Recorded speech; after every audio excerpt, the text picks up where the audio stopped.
We got a few guests. They seem to be a little delayed. Nah, I'm not very happy with that. Not very happy with that right now. But other than that, what we got going on, we got a lot of things lined up for this month. You know, this first Saturday of the month, we got a lot of things lined up. On today, we have Jay Lavoe and CrimeWave music. They're actually on deck already. They're gonna perform. They're gonna give you an interview, tell you about their bios, tell you about what they're about. Then they're gonna go into a performance that you just can't miss. So you gotta stay tuned in to the end so you can catch it. You don't want to miss it. It's gonna be lit. Besides that, we got I'm not even gonna announce them yet till they actually get here, because we're not absolutely sure if they're even gonna come on the show. I'll make that decision in a few minutes. But on the 14th, we got Quest for Airborne Apparel. Yes. He's gonna be coming on. We got DJ Any Styles. He's gonna be a guest DJ that day. Anybody who's been following me from day one already know that he was my guest DJ on my first show. Besides that, we got it's gonna be Jason BX, I believe. Yes. I believe he agreed to come in on that day. If he don't, we'll definitely find a suitable placement, a suitable replacement. Damn. You said it right. You good. My words are sticking, man. What's going on with that? A suitable replacement. Yeah. I got you. But if not, he'll be hitting the mics up for you. On January 21st, we got the heavy hitters, which is what's our heavy hitter? Al Nitty from the Coke Boys. Yep. Coke Boys South. Yeah, he gonna come through. A lot of people looking for him to get on their shows and all of that. But yeah, he chose over here. So yeah, I definitely gotta tune in for that. And we may be able to convince him to do a performance, even though he's like a little hesitant about it. He may be able to do it. So here are my guests. My guests are gonna come on. On the 28th, we got a surprise for y'all. But we'll be letting you know. If you follow me on social media, just tune in on Facebook. It's Backtalk Radio Show. On YouTube, it's Backtalk Radio Show. You can follow the Facebook group Fam Life right here. That's our sponsors, Fam Life LLC. Fam is pronounced Pure Heart of Motivation is an acronym. So it's spelled PHAM Life. Look it up on Facebook. We'll definitely keep you updated on what we got going on. And on Instagram, you can actually just hit up Backtalk Radio Show and you'll definitely see it. We actually be saturating the timelines, right? Yeah. Very much indeed. That's the promoter in you. So let's let in our guests now.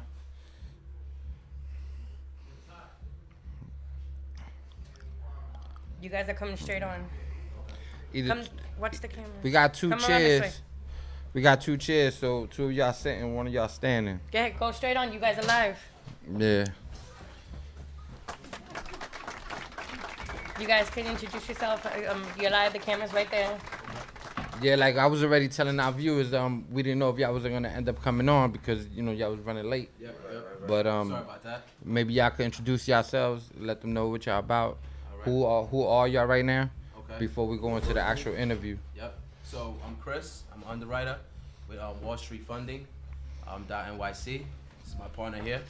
Steve, my name's Steve Campbell. Also young. I'm a funding specialist down on Wall Street. Also a stockbroker, Series 7, Series 63 license. This is my other partner, Ty. Yeah, my name is Tyler Noir. I'm actually affiliated with my friends here. We all work at PMF Capital, which once again is a private equity bank on Wall Street that specializes in lending to merchants and business owners. Okay. The reason I agreed to allow y'all to come on the show is actually you have a lot of small businesses that they start up and they have these great ideas. They have everything they need, but their hardest part is getting funding. And since that's what y'all told me that y'all do, I figured why not let our viewers get a little taste of that, so that way maybe they can link up with y'all, and if they qualify or whatever, you can help them boost up their businesses which is what they, honestly speaking, the reason for a lot of businesses to fall down nowadays is because they have lack of funding. Right, and a lot of them get lack of funding because they may have adverse positions, let's say like lackluster credit scores, or maybe their business is good, or it's a vice versa situation. Maybe their business is bad, but their credit score is good. So either one of those scenarios would prevent them from getting funding from traditional banks. And that's kind of where we would step in at PMF is, If you want, we can share them. yeah, as a PMF, we come in and we kind of like give a little more leniency towards these merchants and business owners as opposed to Chase and various big banks and such. So if you had an adverse credit situation and your business is good, we can find a profile for you based upon your credentials and see if we can submit an offer that best suits the needs of your business. Of course, we can't guarantee anything. We don't want to blow smoke up nobody's ass, you know what I mean? Right. But at the same time, it doesn't hurt to come to the table and put up an application and see where at least you stand. Because if you can build with us and start somewhere with us down the line, PMF is going to turn to something more. And to be able to say you was with this company in the beginning and you build up from maybe a 10K offer, 5K offer to where you got to a point where you're getting 50K funding. You know what I mean? But it's all about building. So maybe you have bad credit, we can provide credit repair service for you. You know, it's not just about the lending. It's about actually educating the people and getting them to better positions. You know, maybe they have positions out, different loans that they've already gotten with MCA companies who don't do anything other than just provide you with a merchant cash advance. Now you're in a position to have a daily payment. We can provide a situation with a bridge loan to get you from that type of situation to a regular term loan. You know, primarily we fund small businesses that already existing, right? But we do have different avenues where we can, if you're doing a startup, but we primarily do business that are already starting out. One of the main things is that we have all the backing, the investors that we have are big guys, big boys. So, the money's there. So, if you're an existing business, you need 100K, 200K, whatever the case may be, we can get that for you. That's not a problem, right? So, one of the main things is that, all we would need is like 4 months back statements just to start off. We got to see the revenue for the year, and then we'll take it from there.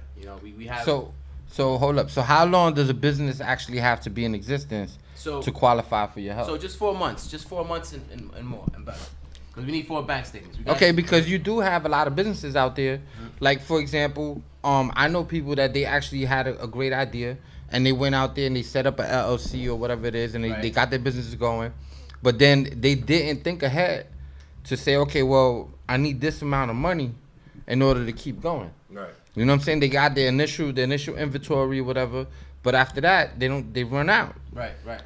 As you know, when you're starting up a business, the money don't come in fast. Right. So you have to plan years in advance to say, okay, well, I know I'm not going to see no money for at least 2 or 3 years, but the initial investment tends to go down. So I'm gonna have a lot of viewers actually that may have been in business 4, 5, 6 months, Right. and then their money ran out. Right. That's what I'm saying. Right. So pretty much what we're doing here is like, it's our responsibility to just try to help merchants, or whether it's because I've also seen a little bit of what you guys do up here and the demographic that comes up here. We've already helped fund like some studios who are just trying to come off the ground and, help get their clientele up. Or, it's we don't also just focus on money. Like we also, like we said, we do payroll services. We also do like Google optimization. So that's something that's huge for like a studio. You just open up a new studio. You need people to know about you. You go on Google. We make sure anyone within a 5-mile, 25-mile radius, when they go and they look for a studio, a recording studio, we make sure that you're on the top 5 of Google. So what our job is really is to help you get from that basic platform into giving you something that's going to take you to the next level. Now, just with that alone, that's something that could help increase revenue without taking out a loan. Just by boosting up, other looking into other avenues of the business is what could help take you from that level of not even need to borrow money. Right. With the bank, sometimes if you're a new business, they want to see you be in business for 2 years before they even consider giving you any money. Right. If you haven't been in business for 2 years, chances are they want collateral from you. They want a house, they want a vehicle, children, whatever the case may be. Now with us, everything that we do is predominantly on the unsecured side. So we're not trying to add more drag to the business. Go ahead. So just to keep it in layman terms, so that so that way everybody can understand. Absolutely. You know what I'm saying? So that means that you guys are all taking all the risks. Absolutely. That's when you mean that it's unsecured. Absolutely. Right. And I mean, you get guys all the time, you know, we don't also just work with people in New York, all over the country. You get guys sometimes who they get approved. Let's say they're looking for 100,000. You get them 100,000. They say, oh, you know, I want to put this money into the business, do this with that, do.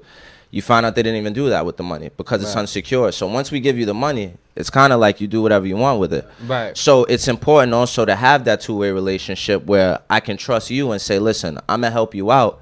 But, you know, when it comes around and we got to do the next step of what we put together, we've already better had done the first part the correct way. So, you know, right now, it's very important to get someone like us on your side because we're doing things that the big bank isn't doing. We're not someone you're not just a number with us. With the bank, you know, they ask you for your social. That's how they figure out who you are. But with us, you actually have an opportunity to express what's going on. And if we can't get you money, we're going to figure out how we can get you money or maybe put you in a position where you don't have to borrow money. Well, and it just not to cut you off. Yeah. But I actually agree because the point is that if you have a small business that started and they don't have a lengthy history in business, and they, you know, banks want to see all of that. They want to see big numbers coming in, or they want to see potential numbers coming in. Absolutely. And so, in other words, to get that money, that funding, or even just with the services, is actually beneficial because the banks ain't gonna give it to you. A lot of lending firms is not gonna trust you enough to do it. But if they go to somebody like, from what y'all explaining, if they go to y'all, then y'all may even assist them. Right. And it also goes back, like I was saying before, I was heavily focused on just stockbroking a while back. A lot of times you need, some people don't like to work with brokers a lot of the times. But what some people understand is sometimes if you're so busy running your business, you need someone to be your mouth outside of, you know, while you're doing your job. Let someone else do your job for you because someone like us, I have the leverage to maybe go in a bank and say, listen, I know he's not meeting the criteria, but listen, this is what he has going on. So sometimes if you just have a plan, and it makes sense to an investor, but you don't have the track record, like we were speaking about with the bank, they see you don't really have anything to go off of on paper, but you have someone like me who has a track record of bringing good clientele to a bank. They'll say, you know what? I like what you said this guy is trying to do. We want to go ahead and back him on that. That's why you go to WallStreetFunding.nyc. Exactly. How long have you guys been in business together? We just started. We opened up the division, so we do work for a private hedge fund firm. Okay. It's like a separate division, so we can use the resources, to fund. Absolutely. I just had the opportunity of partnering up with these guys. They've been great. I've been in the industry just a little bit longer, but we're starting like our own subdivision of the company we're already working for. As far as our company, we have $600 million behind us already for any of our clients who come on board with us on that. But that's more if we're just talking about just lending money. What we're trying to do is come to business owners on a full 360 scale and not just make it about money. Let's figure out what we can do first to help you increase revenue without taking out a loan. So in other words, you don't only want to lend them the money and then just let them go. No. You actually want to help them so that way they could stay in business, so that way they continue to grow. Build a rapport with us, and as we grow, they grow. Exactly. How many companies do you guys associate with now? Off What, clients or? Yeah, how many clients do you have just after you guys branched out? I would say at least I already have about 200 clients, just roughly. Just so everybody's aware of what your numbers are. Yeah. This is what I'm thinking about in my head. Right. Yeah. What your numbers would be. Yeah, so I have about 200 business owners that I've lent money to. I have even more clients whose portfolios I manage for them as far as investments on the side. So, we're pretty much, all we want to do at this point is just see if there's a fit for us to come in for anyone who's running a business. Even if you're not running a business, if you're looking to help increase revenue, there may be a way without lending money. A lot of people don't know these different things. They think, all right, let me just go ahead and get a loan and put it into marketing. When really you can get some pretty decent marketing and it's not expensive. Like, again, if you go towards the Google optimization route, that's something that's very cheap to do, but it's very useful. Like I said, I know a bunch of recording artists who are constantly looking for recording studios. They need someone in the area. You go on Google, they put recording studio, you pop up. It's a no-brainer. They're checking you out first. Right. So if something like that, if that's not in place for a business, let's say your company is on the 5th page of Google, that's about 30 to 50 other companies who are getting a chance to earn a customer's business before they even consider you an option. So we have to make sure that, you know, businesses know what's the best business model for them moving forward. And that's really our niche. We want to set up a business model or see what business model you already have set in place and see maybe if there's a way for us to tweak it to where, you know, you can increase the productivity that you're currently bringing in. I mean, let me just say one thing too. So, you know, I mean, I had a client that he needed 250K, you know, so I was able to get him that money, but I told him, listen, take less. There's no need for you to take this much money. Right. Let's build a rapport first, you know, because the investors, that's what they want to see. So we're not going to just push the money out, give you the money just because you want it. We're going to give you the right advice. You know? So now let's make it simple for everybody, right? What's the first step for them to get involved with you? So the first step is go to our Facebook page, all right, WallStreetFunding.nyc, and then, you know, give us a call. You can put in an application. But primarily, we want to speak to you first. We don't want to just, you know, you put an application. We want to speak to you first one-on-one. Right, and I was going to say this earlier. It's very, very vital for the merchants and business owners to disclose as much honesty about the situation as possible. Because if you are going to give us a runaround and not be upfront about the truth of the matter of your business, you're only going to prolong the process. So if you come to say, listen, my financials aren't that great, well, no problem. My credit's not that great, no problem. But don't let it be something that we come to find out after we run your documentation, because now you're going to slow up the approval process and make the contract process longer. And then besides that, maybe you won't trust them. Because remember, they're coming to you for help. Right. Right? That, you know, y'all need to understand that out there, right? If y'all coming to these gentlemen for help, they're going to want to deal with people that's honest with them.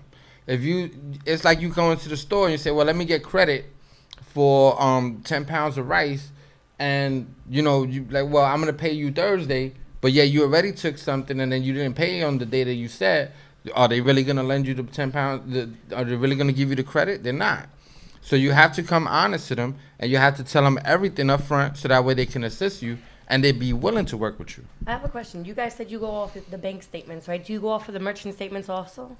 Like with the credit card processing? Yeah, it depends, because now when this industry first started, it was only geared towards people who did credit card processing at first with restaurants. That's where it first started. I used to deal with Visa, MasterCard. That's what I'm asking. Exactly. Just so we know ahead of time, because if you have a business, you should be doing credit card processing, dealing with, you know, which is the merchant statement, other than the bank statement. That's why I'm asking ahead of time, so they know. Right. You know the business. Yeah. Exactly. So yes, I do. Pretty much, this is in my ideal situation. What I'll ask a client to do is, I don't really want you to send an application first, like what Chris was saying. We want to speak to you first, you know, dissect and diagnose the situation. And then that way you can just send statements over first. And just on the statements alone, as long as you're honest, again, it goes back to the honesty, as long as you're honest about if there were any bankruptcy issues in the past, any tax issues, then just on the statements, we can let you know exactly what things are looking like, so we don't have to run your credit at first. Right. Yeah. People don't understand sometimes how detrimental it can be for a lender to see multiple lenders pulling your credit, trying to see if you can get your money. Yeah, they don't So understand that part. just based on just statements, yes, we can figure out what we can do. And as far as merchant statements, some businesses, like a restaurant, for example, they do a bulk of their financials through credit cards, not through a business bank account. So it may be more advantageous for them to show you just credit cards, because that's where the most of their money is coming in at. Right. So sometimes they'll set up a deal where they'll give you a loan through just your credit card processing machine, and then let's say the way it'll be structured, you make more money today, they take more money from the credit card processing to pay the loan. You don't make so much money that day, then they're not taking that much. So that's the way they'll you know, the merchant statements can come into play. Because I know the merchant statements, they can come very low and they can come very high. Because I've seen them 4,000. I've seen them 100,000. I pulled them in myself. Okay. But the bank statements, sometimes they don't show the same equivalent as income. Yeah. Right. Exactly. So now, all right. So now, let's say I'm Joe Blow, right? I go in and I put in an application. Right, and you know, I hit you up on Facebook. Again, tell them where. WallStreetFunding.nyc. Okay, and then I go and I put in an application. What kind of paperwork and information should I have ready for you for when you call me? touch on it? Yeah. So what you want to have ready, like I said, again, depends on exactly what we want to do. You want to have at least 4 months of bank statements available. If possible, if you're looking, if you know you're looking for a big amount of money, then you want to come with maybe 2 years tax return, personal and business. What else will we need? Profit and loss. Sometimes you want a debt schedule to see what debt is already coming into the business, and then that's enough alone. Before we even take it anywhere else, we can give you a rough preliminary of what we're going to be coming back with, just to manage expectations. Because sometimes you get a guy who may just only be doing, let's say, $15,000 a month, and he's saying he's looking for $1 million. That's something it's unrealistic. What we can do is maybe help you get to that level to where we can start dealing with bigger amounts of money. But, you know, we need to manage your expectations. So right off the bat, if you get a guy that's, you know, this is what I tell my clients. If you are speaking to other people and you say, this is what I'm looking for, and they're just off the back, oh, yeah, we can get that done. Chances are you're just wasting time. Yeah, because pulling you in for no reason. Exactly. Because no one can tell you rates or approval rates or anything without anything. Exactly. At the same time, the first time they speak to you. You could actually come down to, you could even come down to the office. Yes. I mean, we're located on 40 Wall Street. You know, you come down, set an appointment. We can talk to you over the phone. You know, again, we want to talk to you first. You know, Is there anybody that you guys specifically, any companies, just in general, so you know, that you try to venture away from at all, or is there any? So you go from the lowest to the highest. Pretty much. Everybody's I welcome. mean, there's $600 million. I mean, I tell people like this. It's like, it's the business owner, it's us, and behind us is $600 million. Yeah. Right. We are supposed to act as if it's our money. Of course, it's not. Theoretically, it is. Right. But, you know, at the same time, You want to make sure that you make that good investment right, in them I would soon. encourage. Exactly. You know, I don't want to be, let's say, scared of one demographic, but listen, I'm from the hood. You know, I'm from Jamaica Avenue, Queens. You know. Okay. I see. It's like Those are educate the people. our viewers. Our viewers are from that financial status. In other words, from the hood. Yeah. You know what I'm saying? We want to make sure that they but understand that they everybody, can come to you as a regular person It's and look, about educating. I'm doing this, and how can you help me as me being this little person? Right, and it's about education. Like, there's a dude I'm dealing with right now in Rochester. And he's a lead from someone else dealt with him. His financials were terrible. The man was making about $5,000 a month, and he had, you know, just lackluster credit. I'm like, listen, let's just see what we could do. Of course, the deal got killed, but I called him from my personal phone on the weekend. Listen, this is not it, all right? Don't look at this situation as a bad thing. I'm like, this is a start for you to see where you stand and move forward. So what we need to do next is get your credit right. I'm going to enroll him in the credit repair process. He said he had a deal coming up. We're going to get some money. I said, beautiful. I'm going to call you, find out about that. Call him from my cell phone. Hey, what's up? How'd it go? How are you? You know what I mean? Have you ever had anybody that wasn't approved at first that later on that they came back after their financial status upgraded a little bit and they came back and they got absolutely. And what I was going to say, just to kind of piggyback on what Ty was just saying just now, all the time, people sometimes they get afraid. Like they say, you know, they don't think they have the best credit, or you know, they're not bringing in enough money. Sometimes it's not all about the credit. It's a not. lot of people don't It's not understand that. exactly. Especially She with knows. Capital. Because Yes. we're not like a traditional bank. Like he said earlier, if you try to go to any bank, TD, Chase, Cap, anybody, they're going to have a hard time, especially if you have lackluster. Because the first thing they look for is they your want credit. they want the Right. most pristine. We are here to make you pristine. You know, I like to say, damn a golden path, we'll get you on a diamond path. you Yeah. want to mold To a them, platinum path. right? You know what I Right, mean? right. You I want like to that mold you guys them are so gonna that they take can one reach from the that bottom level. up. Right, because once Right. again, this company, PMF, is going to grow. They're going to turn to something else, I guarantee you. And if you're there in the beginning and you build a rapport with them down the line, the chances for you to become something more than what you are today are just exponential. Absolutely. And also what I was going to touch on, just to kind of piggyback with what you were saying, it doesn't really matter about the credit and even how much you're bringing in with the business, because you get a guys a lot of time, they send me over statements, businesses bringing in $300,000, $400,000 a month, but at the end of the month, they have an ending balance of, let's say, $4,000. Yep. What lenders are looking for, what's considered a healthy balance, is someone who's netting at least 10% of what they bought in for the month.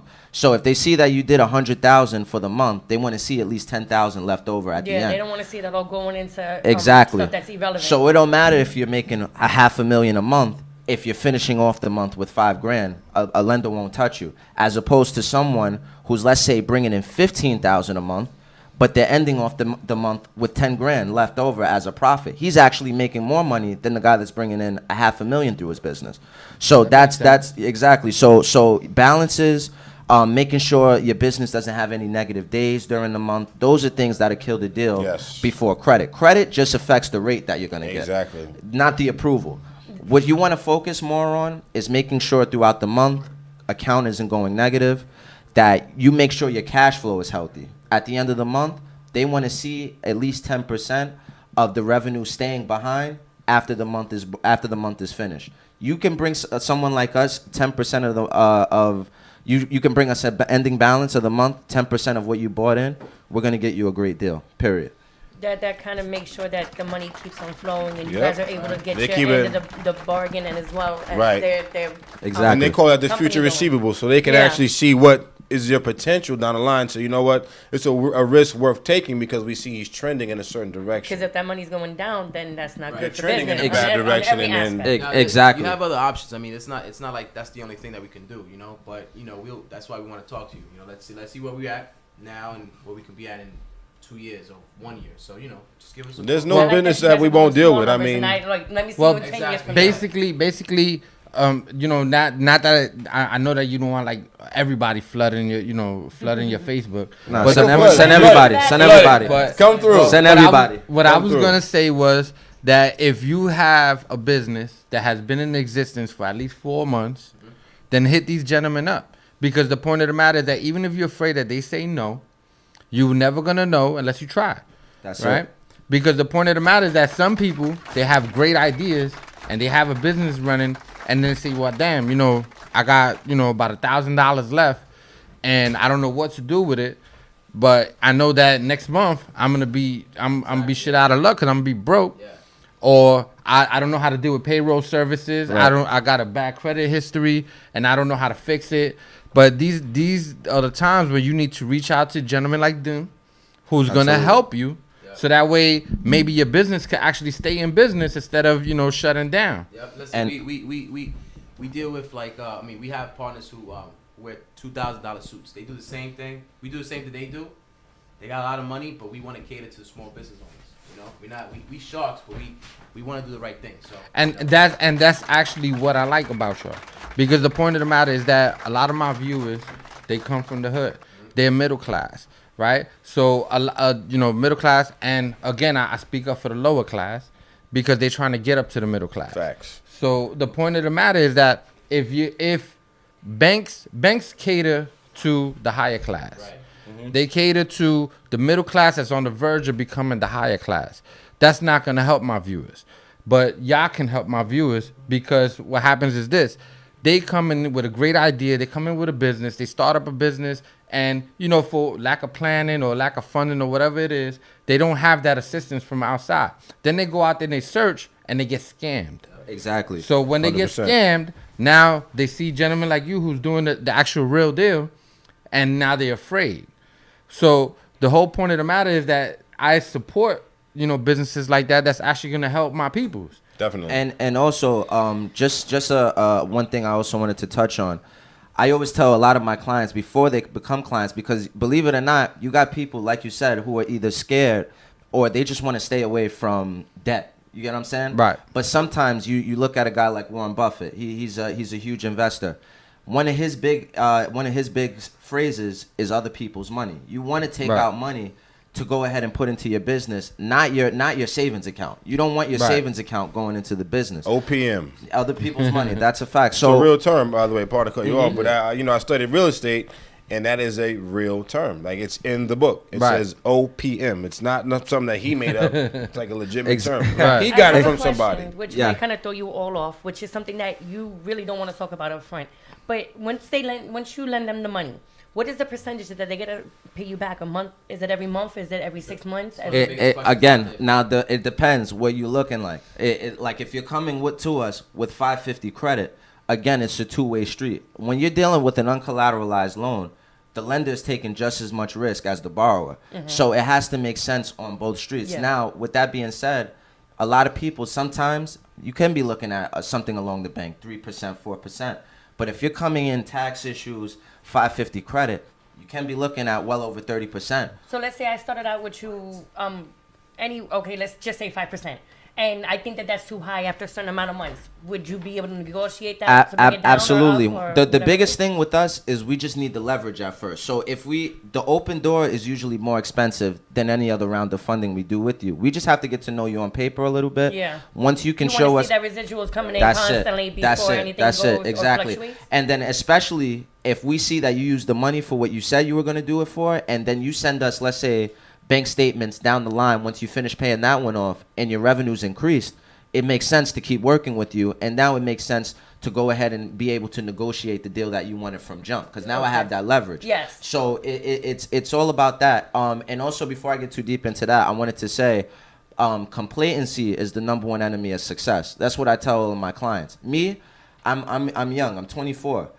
At one point, I had a regular job, you know what I'm saying? But I wasn't satisfied. I went out and looked for answers. So that's the same thing owners have to do. They have to go out and look for answers. If the bank doesn't want to work with you, that's fine. Trust me. It's finance. Someone out there is going to be willing to work with you as long as your plan makes sense moving forward. Since it just jumped into my mind, can we find you on the Better Business Bureau? Yeah. Yes. Yeah. Without a doubt. Okay. And what is your rating? An A. Okay. An A. No negative complaints. But you can see comments from other merchants on there? Absolutely. Absolutely. Okay. So then now, but going back to the question, on a reverse note though, even if they came in, you would actually help them to build their business. That's actually I think the most appealing about your services, because your services is not, okay, well, I got this money, bring me your business. Once your business is well established, then I'll loan you money. You're also providing them with a service which, okay, well, we understand you have this business, but you're not fully prepared, so we will help you get prepared. Absolutely. So that way we can build you and maybe not lend you the money right now, because you may even provide other options. Exactly. Or even this. Let's again start smaller. You might be coming to me and say, I want 100,000. Chances are, if you don't have the financials to back it, I can't make it happen. But maybe I could start you off with 5,000. Again, build the rapport with each other. You show us, some good faith. You're credit worthy. You're making the payments. I have the leverage. One of my guys who I actually loved him a lot. He wasn't a big deal. It was like I got him maybe 5,000-10,000, but I worked with him over time. Eventually, I was able to give him 75. So that's really where the benefit is for me. The benefit is for me to show you that I'm there with you at the beginning, and then as I build you up, then it's a win for us both. The numbers are getting bigger, your business is improving, and now I'm your guy. And also, that helps me with my business, because now I have business coming in just off referrals. I show my guys good faith by them. They're sending other friends of theirs who are business owners to me, that's saying, always a very good look. Exactly. So let me ask you, if Jose were to call you right now and say he wanted to do business with you, would he deal with you, or would he deal with all of you? Or would he be able to constantly be in contact with you and not with a customer service rep or whatnot? Well, each of us has a different role. So he's an underwriter. So what he does is he looks at the statements. He would pretty much see how much you can qualify. We all have the same abilities, but we have to make sure each one, no one's trying to be a jack of all trades here. We want to see where your talent is, and then that's what you focus on. So he focuses on underwriting. Ty, he does a lot of the groundwork. He goes to meet these guys. He goes to some of these big corporation buildings, sit down. Me, once the deal is there, I'm the closer, so to say. I go in, I'm gonna make sure it gets done. If whoever I have to sit down with, I'll sit down with to make sure the deal gets pushed through. And that actually makes sense, because a lot of people that go into business, what they tend to do is they think that they can run it all by themselves, especially if they don't have a lot of funding. They say, well, I don't have the money to hire a bookkeeper. I don't have the money to hire a secretary. I don't have the money to also hire a promoter or a marketer or advertiser, or put somebody in charge of everything. So they tend to do everything all on their own. But with your services, that would actually help, because if you have somebody running payroll services, which is actually very complicated, because if a person doesn't understand numbers, they can mess that up very bad. Absolutely. And that could actually hurt a business. Absolutely. When it comes time to file those taxes and everything, now they can get hurt, because the IRS will come down on them, with saying, well, you're not reporting everything, or you're reporting it wrong, or whatever it is, and then now that'll delay their business, and that'll Go hurt. into the aspect, I've been the underwriter. Okay. I've been the oh, nice. I've been there. And a lot of people don't understand when you get that report back it wasn't your fault. Right. So Exactly. people need to understand that. Yeah. And doing the footwork, it takes a lot of talking, a lot of caress, and a lot of on the phone. That's what I do. And people want that eye-to-eye contact. Exactly. They don't want to, oh, well, I'll talk to you on the phone, and, you know, if I can't reach you, that's a problem. And I've seen it, I've heard it, I've got yelled at for it. Yeah, they have a lot of I've been mad. skepticism when it's a dealing business with a person you don't see face to face, and I understand that with a lot of people. But I like to tell anyone that we have to deal on that level. But this is very real. This is not a gimmick. This is not a game, a scam. Once again, $600 million theoretically between the three of us that we have behind us. I advise anyone out there that wants to get educated and get their business to the next level and just change your life all around. Come see us. We got it. Real quick, let me just add this too. The website will be up and running in 3 days. So you'll go to WallStreetFunding.nyc, and then the website is gonna give you more options. You know, it's gonna have ADP Payroll. What else are we gonna put on there?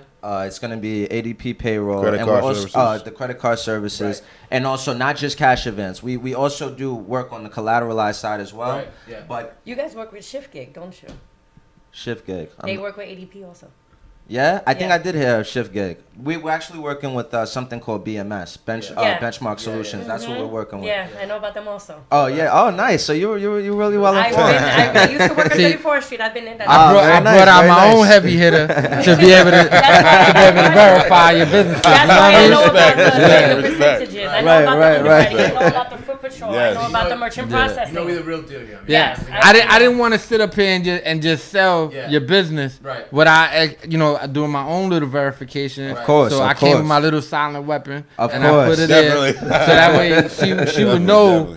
Definitely. She could read between the lines because It's good technically. to know that I was silent. I don't normally get that. And also just to also touch on something as well.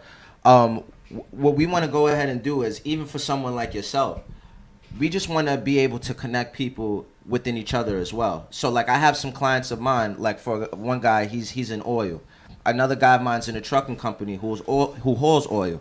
One of my clients, he was looking for someone to be set up with to haul for them. I connected him. So, it's all referral based. That's where the book of business is really referrals at. are always good because if you have a business and you have a business, you could recommend him, and if your numbers are good, you're recommending him. They look at that. And like I was saying, I have some clients of mine who have studios and things like that. If they need a platform to go ahead and make something happen, I send them up here to you and say, listen, I was just up here. Right. I know, he's working with that. You could go check him out. So I want to even match my clients with each other. But as well. and that's actually very good because what happens is when a person's in a business and let's say like using the same example, let's say they into oil and they need to deal with a trucking business, right? Right. That might be a little off example because by the time if you're dealing with oil, you're making money, right? But let's talk about something a little simpler, right?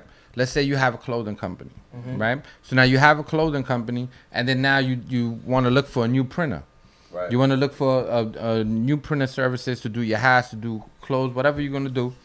And it's hard to find them out there with a good deal. Right. But yet working through y'all can actually, y'all read the books. Y'all do all the numbers. So y'all can say, look, I got somebody that's profitable, that's actually doing good business with people, and I can link y'all. And actually, they can trust you because you're doing their books too. Yep. Right. So y'all reading their information also. A lot of companies, a lot of simple, even regular people, they like somebody that refers somebody, or like I referred you to him. Yep. You know what I'm saying? Like a lot of people like to hear that. I don't want to. Like if I don't know about you, I want to know about you. I want to hear. Oh, this one told me this good things about you. I want to be able to go look up on the BBB.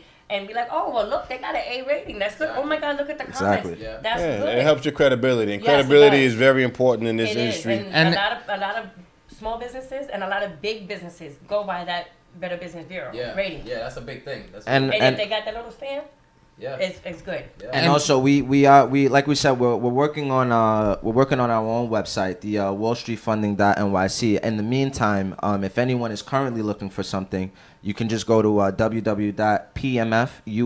That's PaulMaryFrankUS.com. You can see some of the products that we're already offering now. up until our private subsidiary is up and running. For now, you can go there for our umbrella, and we can still be able to work something out with you in the meantime. Or so go on Facebook and just go to, we're either or. We can find a way to drop our numbers to you as well. You can get our cell phones and contact us directly, because me personally, I call merchants up on a Saturday morning. I do it. I call them on a Sunday. A lot of people that don't want to deal with you during the week, and Saturday mornings might be the best time. Sundays might be the best time. Well, they go to show to me that that's actually not only it, but a person wants to deal with a person. That's what I say. A person wants to deal with a person. That's why I don't want to be on the phone. Yeah. If I'm looking for services, or I'm looking for assistance, or I'm looking for money, I don't want to deal with a business. Right. I want to deal with a person. Yeah. Exactly. I want to be able to look a person in the face and they could tell me, yo, listen, you don't qualify right now, but after a few months of me working with you, then you can qualify. Yeah. I don't want somebody, hitting me an email and say, well, you don't qualify, I'm sorry. I don't know who the hell sent the email. Right, exactly. So that's actually another benefit that they have with working with you. Yep. Because the point of the matter is like what you said. You said you dealt with somebody and you actually got very close. Yeah. And he started with a small loan. You said 5 to 10,000, but then you was able to build him to the point where he made the $75,000 loan. Exactly. So the whole point of the matter is that how you say that relationship is what is what's beneficial to us, because if you go to a bank, when you go to a bank, you don't get that. Right. You go to a bank, you see a different teller every time you go. Right. That's one of my lines. I say, listen, you go to the bank. It's 2016, so now 2017. 2017. Excuse me. 2017. We gotta update that. You go into the bank, and it's not even the same. Back in the day, you used to have your set teller for the family or your relationship banker. They knew your family, everything. Now the bank has become so big, so oversaturated. They don't even know who you are. That's why I said they need the last 4 of your social just to let you know what's going on. You don't want that type of guy managing your financials. And again, you go through the bank, it could take 3 to 6 months just to hear a no if you go into them for something. With us, that's something that we also left out. It's very quick. We can get you approved within 24 hours. The money can hit the account within 2 days if we're working on the cash advance side, the uncollateralized. Now, if we're working with a collateralized deal, it can take a little bit longer. But just to go, like you said, it's very important just to be there for the journey with someone, help build them up. And the guy that we were speaking about, he sent me a bunch of referrals. That's my man, right? He's an Indian guy. He speaks with the accent, everything. So with him giving you all them referrals, did you give him anything in return? Of course, I gotta make sure everyone eats. So it's I have a finder fee. If you can refer someone to me, I'm gonna cut you a percentage off the deal, and then that way everyone's happy. You can also tell your friend that he set you up with a sign, and you let him know. Hey, you got any friends for him? He's gonna do the same for you, and then that way, it starts off with cold calling, but you start to see where the success is picking up when you're not cold calling anymore. Right now, I'm not cold calling anymore. Yeah. So I've been there and done that. So now let me ask you. So now let me ask you a question. So let's say Joe Blow again, talking about the same hypothetical. They come and they have a business for 4 months, but they don't have no bank statements. Let's say their records is all messed up. What would you suggest to them? Get bank statements. If you don't have a bank statement, get a bank statement. Because I have a girl that was a lead that I got from someone I got a lead from, and she didn't have a bank account. When I called her in December, I'm like, what's up? What's going on with you? How you doing, XYZ? Well, I don't have a bank account yet. I said, well, you got to get that. I said, I'm going to call you back in 2017 and stay on you until you get your banking. Called her back. Happy New Year. Did you get your bank? I will be calling her next week and finding out. Because it's like we're so used to doing things with just cash in our hands. Right. Because of the way where we come from. Right. That we got to get our mind off that. You know what I mean? Because we got to put it on paper and become legitimized in order for us to be a force to be reckoned with. Because how much money passes through the neighborhood that we don't even really... We make money in the hood. You know what I'm saying? How about if they have all these records, they just don't know how to organize it? Will y'all help them? Definitely. We become as like their financier. Yeah. We become a silent partner of your team. Right. With someone that's going to help you out that maybe other partners maybe not know about or whatever. If you do decide, but we're not going to be directly with you, but we're here for you at the same time. Right. We have the resources, we have the manpower, we have the knowledge, and we have the heart to give back and help. So in other words, you make it as simple as possible for them, because the whole point of the matter is that may be another key of why they may not come to you. They may be hesitant to say, you know what, I got all these records, I don't know how to organize this, and maybe that might be the reason that they may fail in business, and that'll prevent them from coming to you. But now that you're making it very clear that you'll make that a lot simpler for them. Like, listen, just bring all the statements, bring whatever you have, and then we'll organize it together. Right, and we'll educate them on what the next step, because it's about a lack of education is why most merchants are not doing well. They have the great ideas, they have the motion, but their long-term education of what they should be doing with their money to create a good platform is lack. And it's what happens when they don't have a bottom. Is that when they go into business with you guys, they go into a contract, correct? Yes. Basically because of the loan, in a sense. Well, that contract's only going to come until after the application process, and we find that we can get a lender for them, and then the contract comes, but then we get to give them the contract. It's up to them if the contract suits their needs, and hopefully. And how long do they normally go for? Until it's paid off? What if they paid it off earlier than expected? Well, there's no. It also depends on which product that we're bringing them. Typically, they want an advance. Like for someone, for example, cash advance. Let's say payroll. You have payroll Friday. Something happened, an emergency. You don't have the money to hit payroll. They'll come see us, someone like us, where they know they can get the money ASAP. Now with us, usually the terms, sometimes it can go anywhere from 3 months to 2 years. Some people have to pay it back in 3 months. Some pay it off in 2 years. But no prepayment penalties like the bank, because it's different. It's not an interest rate. It's a factor rate. So there's no annual percentage. Like the bank, they give you a loan. They bank on. You read my mind with the next question. They bank on the interest rate on a month to month, the accumulated interest. With us, it's the cost of capital up front. So let's say it's going to be, we give you $10,000, payback of let's say $12,500. You already know everything to expect. Nothing's fluctuating there. If you wanted to pay it off next week, they'll actually take some of the interest off the back end for you for paying it off. Because why? Again, it's a two-way street. You're taking all the risk off the lender's table once you pay everything up front. So they encourage that, actually. So now, hold up. So now another question. Relax. You're supposed to be my silent weapon. Just chill. Let's all right. But now, my question is this: if you only offer them services in the beginning, let's say you don't lend them money because they're not qualified for it yet, or they need to build a credit, how do you get paid from that? Because I know from a loan you get paid back with interest. Right. That's where y'all make money at. So with the services, how would that work? Y'all give flat rates or what? Well, someone like the Payroll, for example, we have a direct partnership with ADP. So if we send anything to them, they're going to take care of us. That's not directly coming from a client of ours. ADP, they'll give them a discount on whatever payroll they have going on, and they'll compensate us accordingly. Same thing if we do credit. We do credit repair in-house as well. But if we go ahead, our company, they'll compensate us separately on a non-commission basis for if we get you credit repair or any other products for that. Sometimes we're not just commission based. So even if we give you money as well, we're not always charging you a commission. Right. It's all about what we can get done and assessing the file appropriately into how much work we had to put into it. Like, of course, if I'm running all up and down Wall Street, then I gotta get compensated somehow. Right. But if it's something if I've been doing business with you, anytime I need documentation, you sending it over right away. Not I gotta chase you around to help you get something done. Then we're not hitting anyone over the head. We have a lot of clients. We don't need to kill anyone with rates or anything like that. That's one thing I want to say. If you guys, whoever calls in, if we need to send you an email, just look out for the email. Respond. If you don't respond, time is money.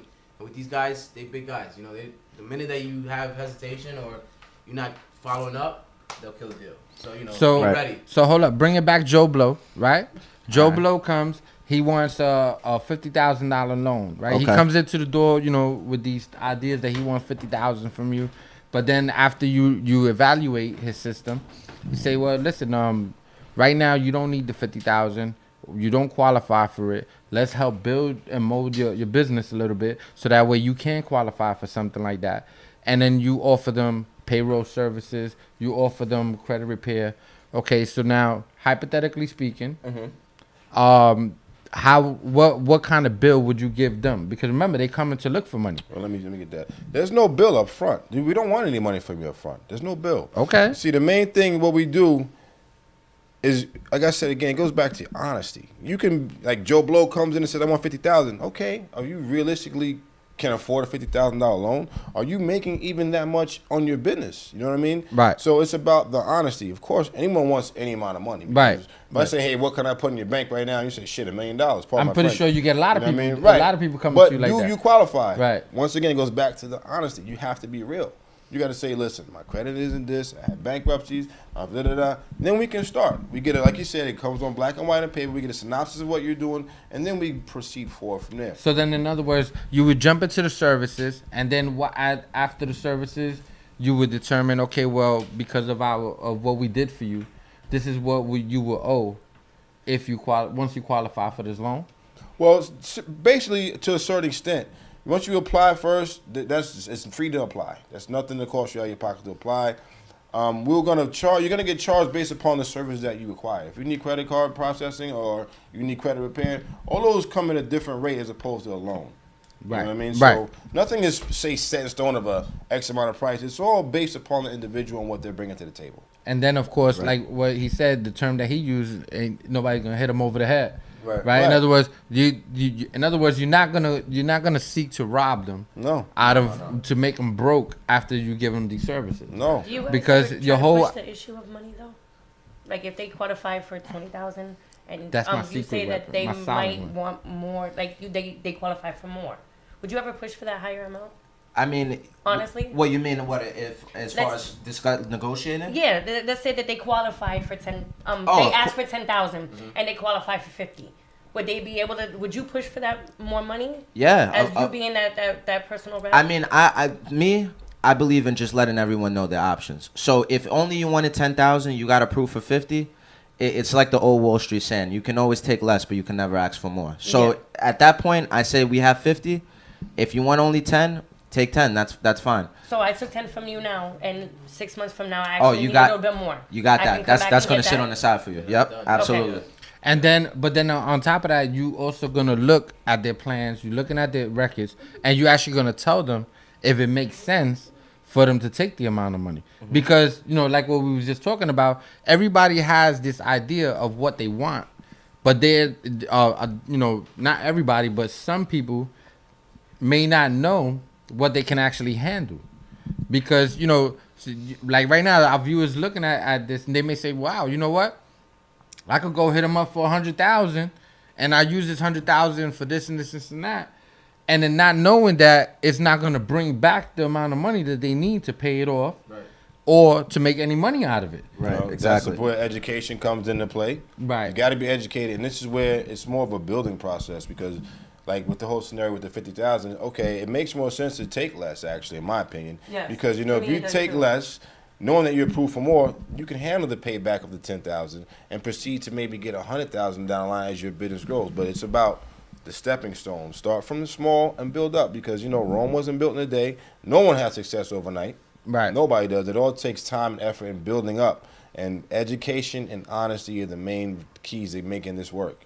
You got to be educated. You got to know what's out there available for you, what steps to take, who to deal with that's going to provide you the right services with honesty, and you have to bring honesty to the table as a merchant. And I can't get over that point enough because, a lot of guys you talk to, they say this, that, and third, and you get the information, it's like, wow, you really gonna lie to me and then ask for 100,000, but you're not even making $10,000 a month in your business. Or if you are, it's negatives. You know what I mean? Right. So once again, I gotta say it one more time: honesty. It's gonna show on paper anyway, so you mean right. Just come up front, and because we're not here to judge you. That's what banks do. Oh, we can't deal with you. Right. We're not here. We're actually here in a position to help, and this is why we have our little subsidiary company within the company because we see the vision that we can do outside of the walls of Wall Street office, right? We don't have to be confined just there to do our thing.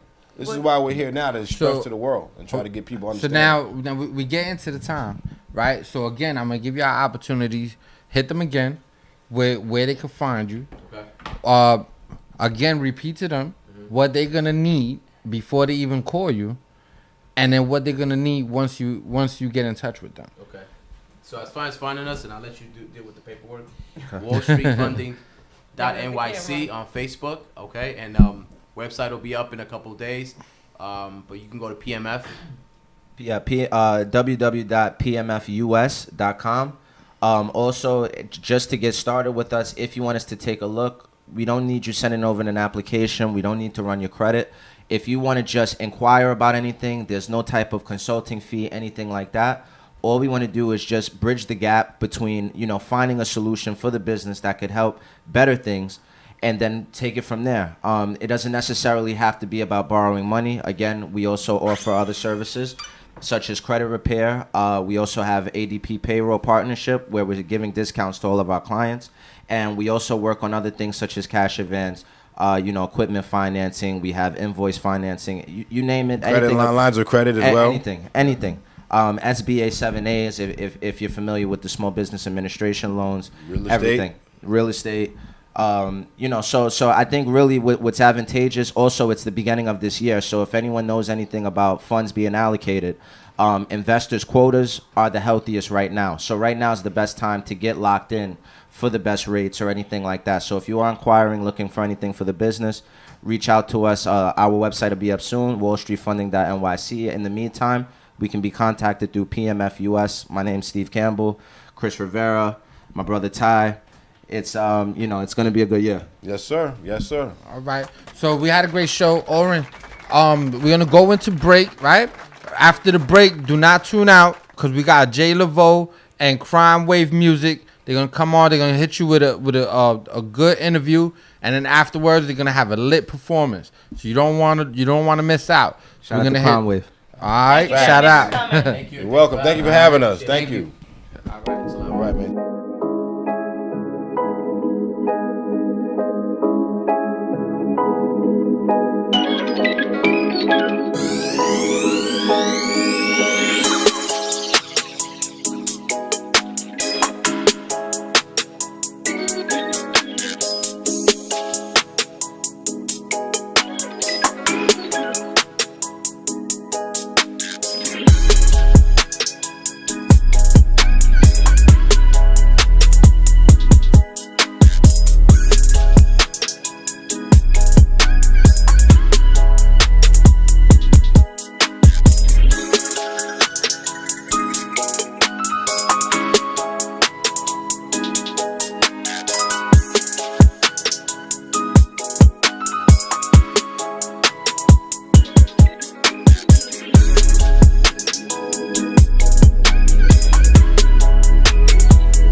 From the BXNY.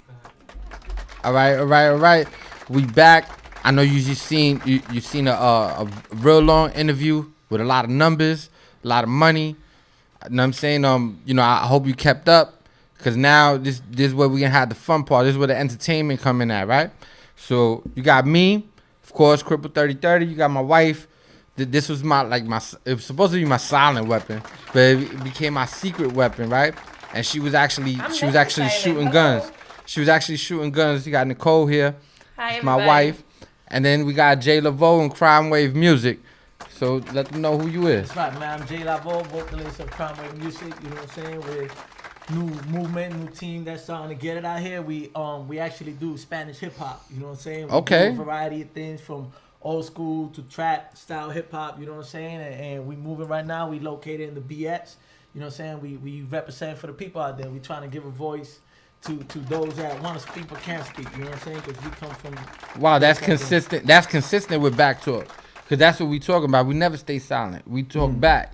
So that's great. I actually like the fact that you give a voice to people. You know what I'm saying? Give a voice to the people that don't have the voice. Yeah, well, we all come from the same circumstances, you know what I'm saying? Where I come from, we all trying to strive towards the same thing, you know what I'm saying? Definitely. Whatever way that may be. Some people try to do it through sports, some people try to do it through entertainment, other people trying to do it, in a more ordinary way, if you want to call it that, you know what I'm saying? Whether it's to school, whatever, but we all struggling towards the same thing, which is, you know what I'm saying, stability for ourselves, for our family. Success. And exactly, and that's what we're striving for, but at the same time, you know what I'm saying, we trying to do it, we're a movement, you know what I'm saying? We're not trying to only do it for us, but we trying to do it for those on our team that depend on us. And why not do it through music? Because it's fun. Yeah. It's fun. Actually, they say that the best way to teach somebody where they actually remember it is through song. Yeah. So you doing it in a great way. So who's your team? Let them know who your team is. Yeah. Everybody introduce yourself. Come on, gentlemen. We live. DJ Hydo. I'm from Harlem, Okay. I'm from Harlem. Go ahead, let them know where they can see you at. well, I don't have a YouTube channel yet. Right. But my Facebook DJ Hydo. That's it. At DJ Hydo. My Instagram is the same. DJ Hydo, that's Jairo. Yeah, just like that. Jairo. Yeah. So it's DJ Jairo on Facebook. Yeah. Same on Instagram. Okay, and the same on Instagram. Y'all heard that? Y'all need a DJ, y'all hit him up. That's right. Well, my name's Anthony. They call me Big A. Shit, the size. I'm from everywhere, basically. Okay. There's no hood you represent. You go on borough. New York. I've been everywhere. I was born in Flushing, Queens. Lived a couple years there. Moved to Brownsville. Moved to Red Hook. Moved to Philly. Okay. I'm everywhere. I see this is your security. You see, you need the That's big one. that's what you need. You need the security. That way don't come at them on no performances, because he got the gunner. What Young M.A. said? I got the gunner to the left of me. There you go. He got his gunner to the left of him. So where they can find you at? Right, but right now is the right. Same thing. On the IG, you can find me OVO.A. I'm a Drake fan, big Drake fan. And on Facebook, is Anthony Pena, P-E-N-A. So it's A-N-T-H-O-N-Y, last name P-E-N-A. Okay, and then y'all do things as a team, right? That's what y'all had told me. Like, you the vocalist, he's the DJ. You got the hype man, security bouncer, however you want to call it. Flash everything. Right? You got however you want to call it. They got everything covered all in one shot. So when you hire CrimeWave Music, you got everything covered. You don't got to worry about nothing with entertainment. As long as you got them, coming on to your show, then they already got it covered. You ain't even got to worry about none of that. People definitely gonna get a new experience. You know right. It's definitely gonna be a good experience. So now let me ask you a question. What got y'all?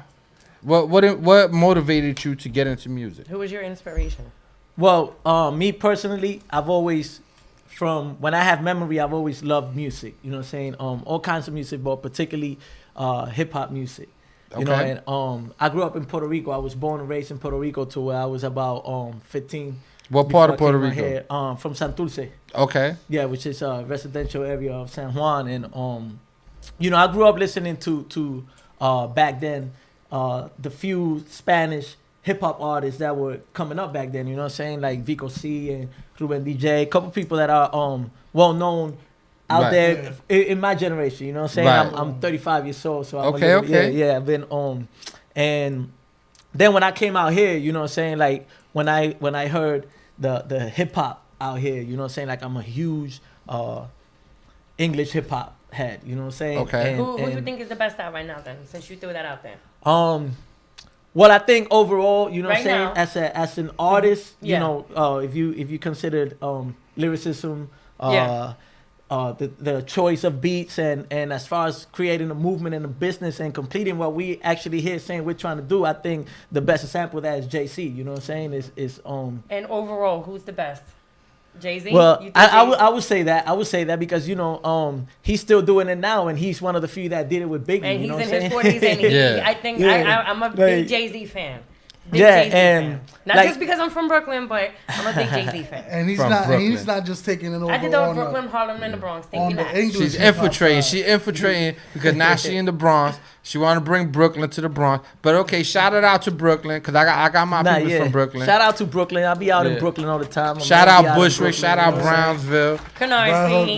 Bravo. We could go there, Okay. Coney Island. Go ahead. Okay. But yeah, like he was saying about Jay-Z, as business wise, he's not just doing on the English hip hop side. He's taking Right. it to the Latin side now. Like, Okay. So that's Yeah, your best. it's That's the called- one you think is it's the called- best out right now? Well, on business, yeah, and lyrical as well. Okay, yeah. lyrical. And you, who do you think is the best? Jay-Z. Okay, and all time is Jay-Z top to bottom? Not all. Okay, and out of all time, who you think is the best? Oh wow. It's kind of hard to tell, man. To tell Yeah. the truth. It's kind of It's an argument that could go It's an on argument forever. could go you on know? Come on, forever, but yeah. but why nobody ain't throwing out Daddy Yankee? Why nobody ain't throwing out Big Pun? Why nobody ain't throwing out Fat Joe? Well, if you're talking about Because you know, you the say you a Latin he battle, influence, right? You said of course, you say yeah, from Puerto Rico. yeah, but definitely 100%. Right. And Daddy Yankee is the most successful urban artist that we have. Yes. Like what he's done is unbelievable. Like, you know what I'm saying, from where he come from, he's another one that comes from the old school era. You know what I'm saying, from when reggaeton was grounded Right. on reggaeton, when it was at ta ta ta ta ta ta ta. Right. You know what I'm saying, Right. and you know, his career is unmatched by any other. You know what I'm saying, definitely. But the question was, who was my personal? Yeah. I feel You know what I'm saying? But like Daddy Yankee, there's many more. And Big Pun, it was just you know, an unfortunate event that you know happened. he was taking. It cut it short, right? Yeah, exactly. And Because he had so much else he could have gave. yeah, exactly. Like it's just so much untapped potential. You know what I'm saying? Right. Like you look at so many artists that are still around now that have And he's still an 10, inspiration 12 for a albums, lot of you people. know what I'm saying? Yeah, And he still gets thrown out there a lot. you look like at him and Biggie, they only had a few albums. You know what I'm saying? Like imagine if they would have made 10, I think 12 Biggie would be albums. up there. I'm sorry. Yeah. If he was still alive, It he would- would definitely be up there. Because it I would was be a so big. My different. son is 18 years old, and he could sit there and go lyric for lyric with me Yep. with Biggie songs, and I'm like, yo, you don't even know nothing about that. You was like born that year, Right. But he can go lyric to lyric for all Biggie songs, and I love that. Yeah. So, but hold up. So now I'm pretty sure you ain't just wake up in the morning and say, okay, now I'm an artist. And I'm going to go Yeah. do this. So how did it magically start? just popped out. How did it start for you? Because Well, it actually did. I doubt it. I started even Yeah. even when I was a kid, you know what I'm saying? Like I would listen to music that I like, hip hop music that I like, and I would change the lyrics to fit me better. You know what I'm saying? Okay. And like that kind of took me into writing my own music. You would know? throw yourself in the music? Like, for example, they talking about somebody else. You'd be like, yo, you're not that Jay Lavoe. Exactly. That- you know you what I'm would saying? throw Like, yourself- yeah, okay. You would just switch up the with lyrics things a like little that. bit Exactly, to you know what I'm intervene saying? yourself. And then it began from there to, you know what I'm saying, making music and writing music and How old when were I you was when in you my- wrote your first one? The Wow. first original one, that like, you know, even if it was by scratch, Yeah. it wasn't the Yeah. best one. How old were you? Even if I it was think- on toilet paper. I think it I don't was really matter. actually It got to start somewhere. Actually, it wasn't scrap paper because fortunately, you know what I'm saying, like I come from a not a proud background, you know what I'm saying? So I was locked up in juvie actually. I think I was like 15, 16, and I kind of wrote it in a scrap piece of paper in the school, and then we weren't allowed to take things back to the cell. So like I snuck it in in the cell, and I had to like, you know what I'm saying? Yeah. Like that was Still got it to like this I had day, to though? treasure my first rhyme Yes. because You still have it to this day? yeah, no, I actually don't even remember. You don't? Oh wow. We don't discriminate being honest, about just being honest. criminal backgrounds No, here. no, not I in actually this show speak at all. up for the prison and community. That's right. I that's did right. 13 and a half years myself, and I got no problem with speaking up for my peoples. I don't forget where I come from. I look out for all my prison community. I look out for people that look out for prisoners. You know what I'm saying? So on this show, we don't discriminate about no criminal background. Out there in society is where they do it to us. Is they say, yo, you got a criminal background, you can't work, you can't do this, you can't do that. Over here, this is our home. All right? So the criminal background thing, you know, it's not to be proud of, but it's an experience that can lead you to wherever you want to face. It's Definitely. always You know a what I'm learning saying? experience. Definitely. Yeah, it is. And I think it builds character. You know, while you're in there, like you build character. You build you have so much time. Like me personally, I had so much time to think. You know what I'm saying? Do you mind that if I ask how long you did? Or I did. From juvie, so No, yeah, I did. I did a few months in juvie here and there. You know, just doing On and little off? juvenile stuff. But then when I was an adult, I ended up getting caught up in some stuff. You know what I'm saying? I did 15 years, and I've been home 2 years now. You know what I'm saying? Okay. And That's prior- what's up. upstate Prior or to New that, York? no, in Massachusetts actually, because when I first came from Puerto Rico, I came out here, you know what I'm saying, to Massachusetts. You know, shout out to everybody in Holyoke, Springfield. Everybody Okay. that's listening, Shout the it people out, that shout always it show out. love. You know what I'm saying? Like it's real. Like I always say, you know what I'm saying? I'm Holyoke made. You know what I'm saying? I'm Holyoke made. So you see, we Massachusetts too. We ain't got just Brooklyn, Bronx. That's right. We We ain't even got hit just the other 5 states. boroughs, we hit expand. other states. We hit other countries. With the internet is crazy. We can Yeah. reach anywhere. Exactly, man. The world has become a very small place. You know, So then, with technology. so then you did 15 years. While you was in there, you was writing. Yeah, I was writing the whole time. You know what I'm saying? I was writing while I was in there. I learned how to read and write music. I learned how to play the piano, all that stuff. You know what I'm saying? Just out of love for music. You know what I'm saying? Right. And prior to that, prior to me getting locked up, you know what I'm saying? Like when I was in Massachusetts, you know what I'm saying? Like me and my boys would go to a concert. You know what I'm Okay. saying? Like for example, a Don Chesina concert. And somehow we would know people, and you know, like I end up opening on stage and performing, you know what I'm saying, like one quick song, you know what I'm saying, just, but back then, you know what I'm saying, like my priorities were elsewhere, so I didn't really took it as anything Did serious. you still got some of that fan base though from before until now? Yeah, I'm in touch with a lot of people from back home, you know what I'm saying, like constantly. I think most of the people that follow me are from back home. That's always very You good know? to keep in contact with everybody who from the beginning. Yes, till definitely, now. definitely. And Well, you always got to look out for your day ones because those are the ones that was with you when you were down. Yeah. You know what I'm saying? Because of course in the beginning it's always hard. You know what I'm saying? Like I'm pretty sure that your first rhyme that you wrote did not become, you know what I'm saying, that didn't become your first single. Yeah. You know what I'm saying? Like you wrote and you rewrote and you rewrote and you rewrote to the point where you say, you know what? Yeah, that's the one. You know what I'm saying? So when, you know, going back to before you got locked up, you know what I'm saying? What changed your mentality? Because obviously your mentality was of a criminal nature first, right? Yeah, definitely. And then from there, at some point you say, you know what? I'm tired of making money or, you know, trying to get money on a negative note. Now I want to go into this music thing hard and make this money and grind. So what changed that for you? Well, obviously the love of freedom. You know what I'm saying? Like You don't want to get locked back up. You know what That's I'm a saying? great And- motivator That's right the there. number one factor right there. And truthfully, you know what I'm saying? Like truthfully, it just made no sense for me. Like when you know, being in there, like I said, it builds character. You know what I'm saying? Like I started to see and observe, like, what are we trying to do? Like, what's the objective here? You know what I'm saying? Like, Right. People are getting hurt. People are getting locked up. People, you know what I'm saying? A lot of things are going on, and it's like there's really no purpose behind it. You know what I'm saying? Like It doesn't make a lot of sense. yeah, sometimes. because if you sit everyone down and be like, okay, what's the purpose What's of this? really What's on gonna your happen mind? in 1 year? What are you trying to do? You know what I'm saying? Like you taking this route. What are you trying to do in 1 year, in 2 years, in 5 years? And it's really They don't it's have like, that 5-year There's plan. not They an ain't got that answer. 1-year Yeah, plan. there's not an answer. And I'm I using his terms right now because he loves that 5-year plan. Yeah. Word. Definitely. What sentence? Nah, I it's should true. say. And I learned from people that I have a lot of love for. You know what I'm saying? That I was around for a long time, and it was just like I used to think the same way. You know what I'm saying? Which was not thinking. So Right. you You know what I mean? Just jump into it. Yeah, exactly. I used to be the same way. He's still the same way. Don't He's blow still me the up. same Don't way. blow me up. I'm All the right. same Some, way. you gotta leave some things secret to some people, right? Because some people. Sometimes I don't think before I act, and I do that a lot. But the again, you blowing me up? Like, come on. Ain't there like a rule against that? Like, you not supposed, a wife ain't supposed to say certain things, secrets Listen, about their husband. It doesn't matter. 'Cause Like, regardless of the fact that I always got your back. You all should already right, know that. you know, let's chill. Because, you know, the whole point of the matter is that, you know what I'm saying? Like I said, I always speak up for my prison community, right? And, you know, even though we get rid of the negative way we look at things, mentality, we don't forget it, right? Because, you know, there is that time when you go out there and you say, yo, you know what? I want to do positive, but there's always that one person that just keep pushing and keep pushing. And you say, you know what, nigga, I didn't forget.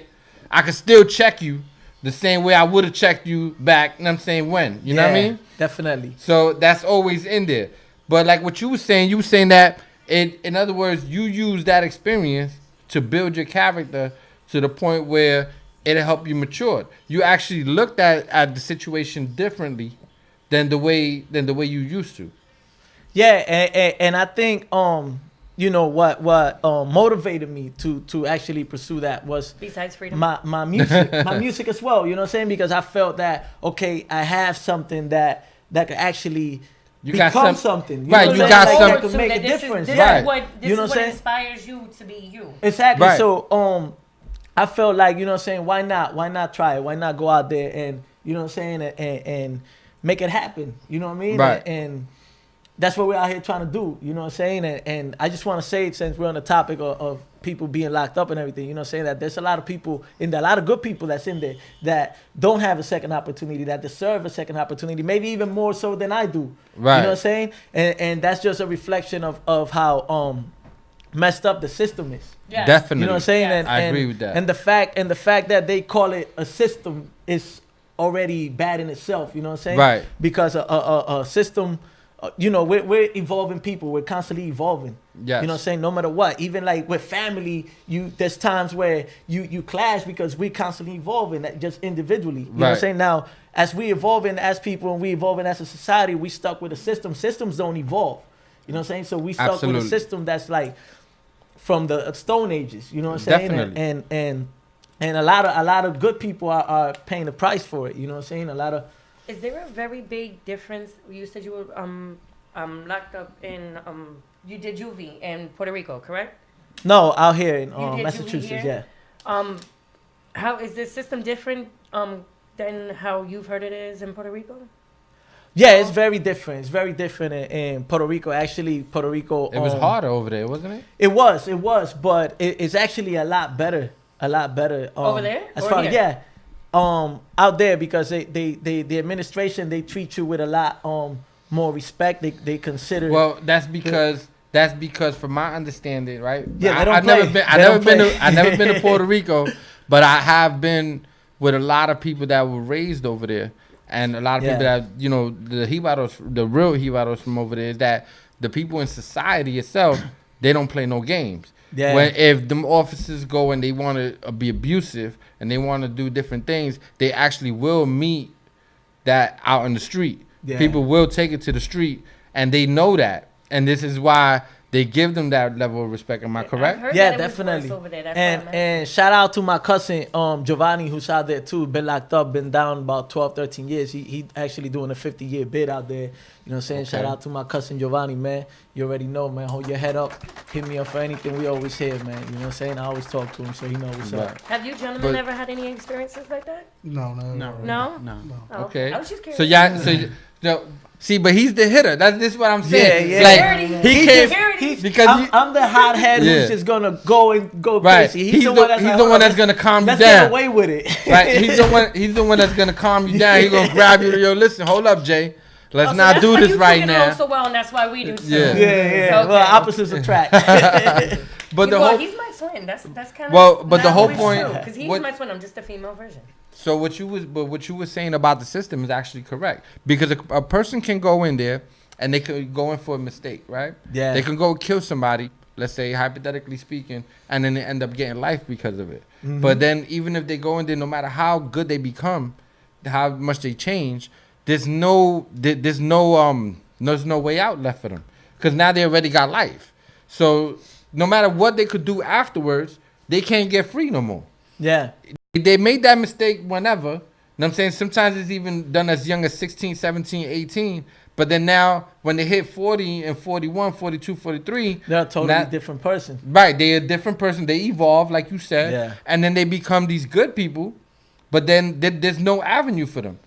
They're still stuck in there for life. Yeah, man. And to give you prime example, before I got out, you know, there was a situation out there in Massachusetts where a guy was doing a second degree. You know what I'm saying? He was doing 15 to life. And he ended up getting parole. And the guy in parole, he went to rob a jewelry store, ended up killing a cop who trying to stop him. So what the governor in Massachusetts did, because obviously it was a big uproar, you know what I'm saying? Like, he fired the whole parole board.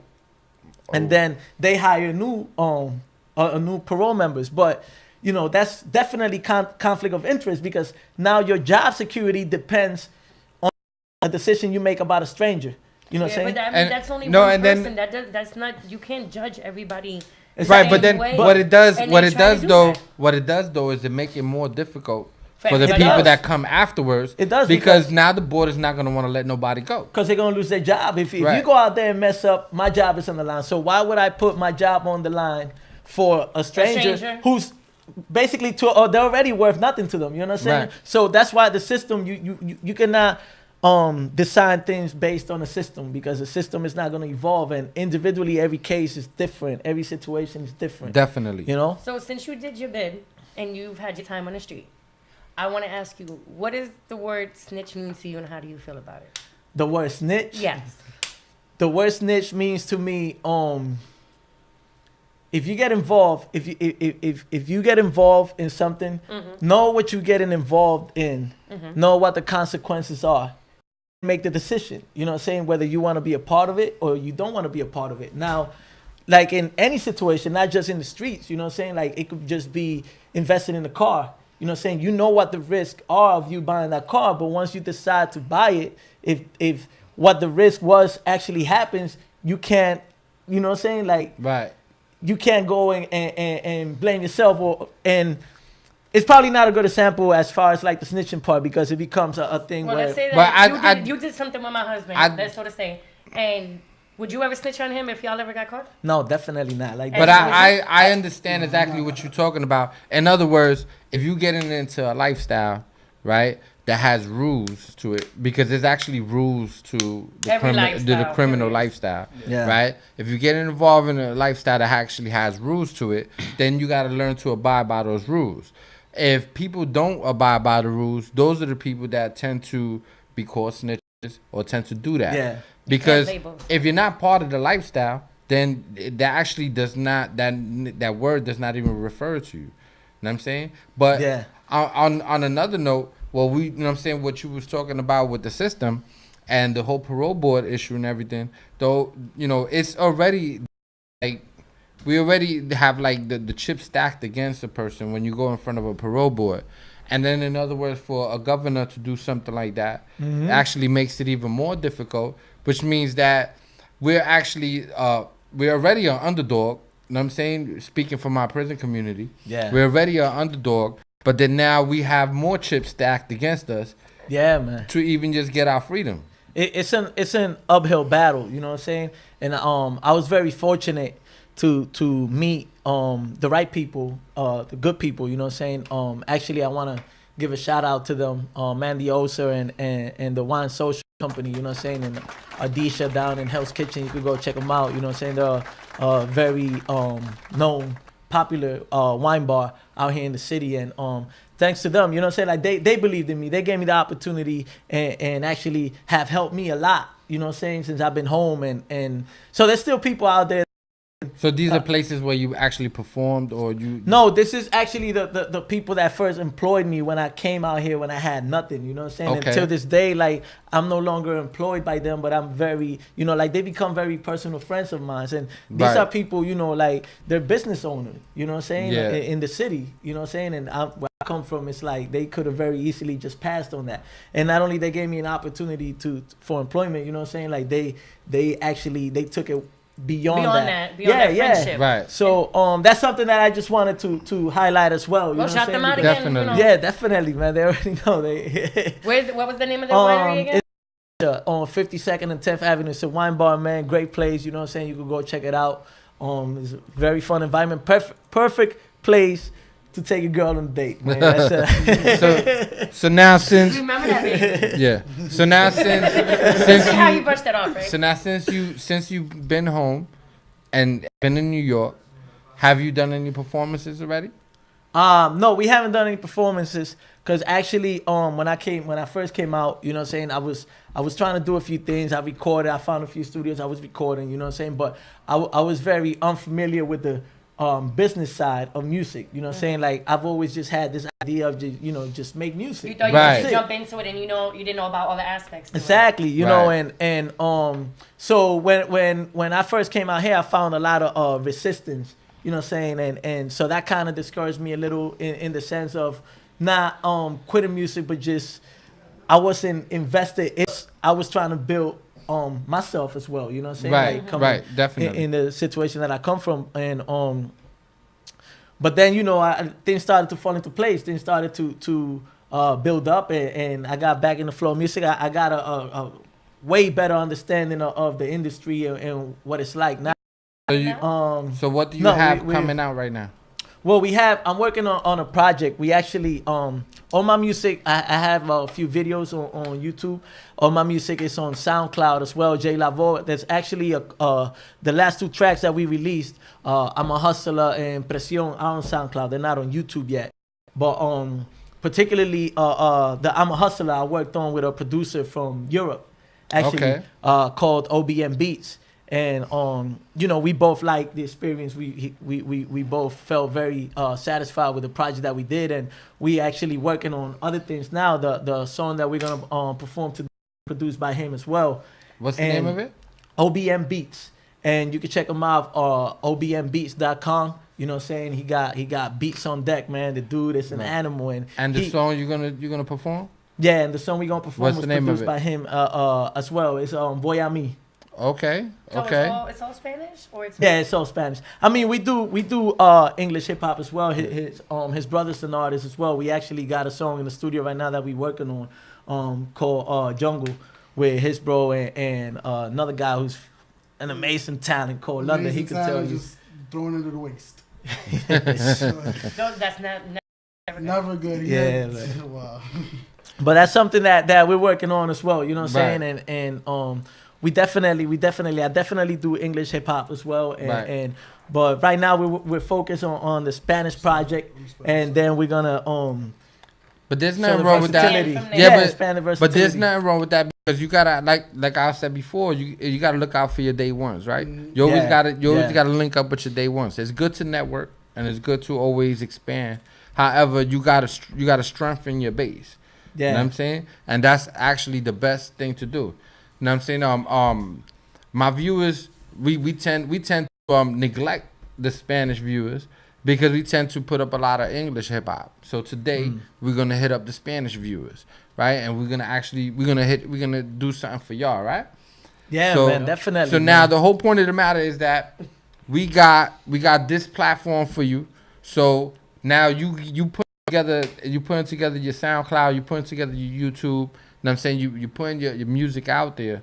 So now once they, when the viewers see you, they're going to be like, yo, damn, like, is this music out? Like, put this out there. They're going to want you to put that out there. Yeah, definitely. So now that you're learning about you know what I'm saying? Maybe they can encourage you. You know what I'm saying? They can hit you up. Like, where they can find you, first of all. Well, they can find me, I'm in social media, Facebook, Instagram is Jay Lavoe, which is JayLavoe. You know what I'm saying? Like I said, I got a YouTube channel, same name. I'm on SoundCloud. You know what I'm saying? All my music's on SoundCloud, so you could just tune in and bang out. You know what I'm saying? Yeah. Like we make music, man. That's what we do. Because now after they see you perform, 9 times out of 10, what they're gonna be doing, they're gonna be flooding your social media like yo nigga, you need to put there, like, what's good? Yeah, like you hit it up for us in the show. You know what I'm saying? So now y'all see y'all gonna get it exclusive. because it's not even out there yet. Yeah, it's not. You know what I'm saying? But they're gonna be like, yo, you need to put something together. Is that your plans? Yeah, definitely. And like I said, that's part of the plans without getting into too much of it. Where the producer OBM Beats, you know what I'm saying? Like we're actually working on a complete project together. We're just gonna take it one step at a time. And so you got your own secret weapons ready? Yeah, man. We're networking. You know what I'm saying? We're networking. Okay. We're networking. You know what I'm saying? Okay. I read something a while ago that has always stuck with me, and it said that your network is your net worth. You know what I'm saying? So you definitely have to expand. You definitely have to collaborate. You definitely and plus he's a talented producer. Like, you know what I'm saying? I've worked with producers. I hear, 100 beats and like 2 of them. You know what I'm saying? Right. And, Yes. Right. Yeah, and this guy is like. But you don't want them all to sound the same. No, You definitely. hear that a lot. Yeah. You hear that a lot, and I hate to be like, yo, didn't I just hear that beat with that song over there? And it's like that. Not to sound funny, but a lot of one artist, a lot of their songs, the beats sound the same. The only thing that's different is their lyrics. Right. And definitely. I've been there and I've heard that myself, so I'm not fond of that. And that's something that I try to pay attention to. You know what I'm saying? I'm always trying to build off of the next song, off of the last song. Excuse me.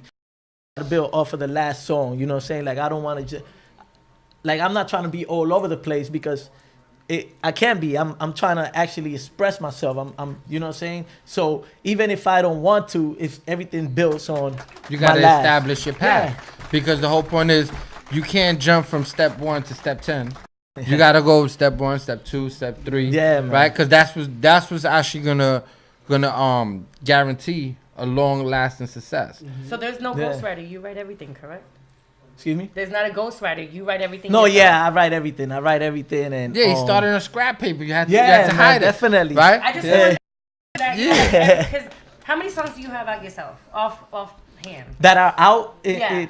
I would say about 10, 12. And you wrote all 10, 12 yourself, Yeah, right? No ghostwriter? No ghostwriting at all. Okay. At all. You're on regular paper, not scrap paper, right? And they ain't no singles out yet? They ain't no official singles out yet? Nah, we don't have any official singles. But you see, you're neglecting the community right Well, now. you know, because they gonna want that. Definitely, and that's what we're trying to give them. You know what I'm saying? But like right now, we're building everything. We're doing everything us. You know what I'm saying? We have no sponsor. We have no management. It's just basically us. We going out there. We doing what we doing. You know what I'm We're saying? gonna have to hook you up and connect with y'all to do some stuff. That's what's up. That's what's up. Yeah, we could probably link y'all up. Yeah, we're gonna have to talk some business. Yeah, we could probably link you up. Because I deal with a lot of club owners. I deal with a lot of lounge owners. That's what's up. I also deal with a lot of radio show hosts and stuff. So we could probably do something. We could talk after. I got another company that actually does that. 3030. Yeah. So I manage. I partly manage an artist right now, and I'm in the talkings of taking on 2 more artists from North Carolina to run their New York bases. Oh, so definitely, man. Yeah, but we could definitely know, man. You might be a witness to history right now, man. Right, this might be it right here. So now, no one knows the future. Yeah, we're gonna do a performance. How many songs do you want to perform? Because we got time right now. We got about 15 minutes, right? Because then we got to do the shout outs, right? Oh yeah. So we got about 15. You see, she wants to run everything. Like in the house, she want to run over here. Like, just chill, relax. But I love her. But she's like very demanding. But I check it, right? So the whole point is, 20 minutes. So you ready for one song? Yeah. You want to hit them with a little bit of something else? Nah, yeah, we could definitely do that, man. Okay. Definitely do that. For the more for the ladies, you know what I'm saying? Okay. So that way. Like she said, it won't sound the same. I have a question for you. Since you all want to throw it out there, and I'm gonna sit there. Since you always ask it, is there anything that you could do off the top of your head that's not already out there? How good are you in freestyling? I'm actually not pretty good at it. Okay. Being honest, if we give I'm you gonna tell bottle you why. Of water, you can't rhyme about it. I mean, I be doing that. I would mess up, but I wouldn't shy from it. But the reason why I'm not sharp freestyling, just being honest, is because since I started music, I wanted to be an artist. You know what I'm saying? So to me, it was like make music, make songs, make, you know what I'm Was saying? it more about perfection to you? Not. Yeah. You want it to be perfect, not just something that's thrown out there. And you do you second guess yourself a lot? I don't. Do you write a song and you say, you know what? Nah, this is.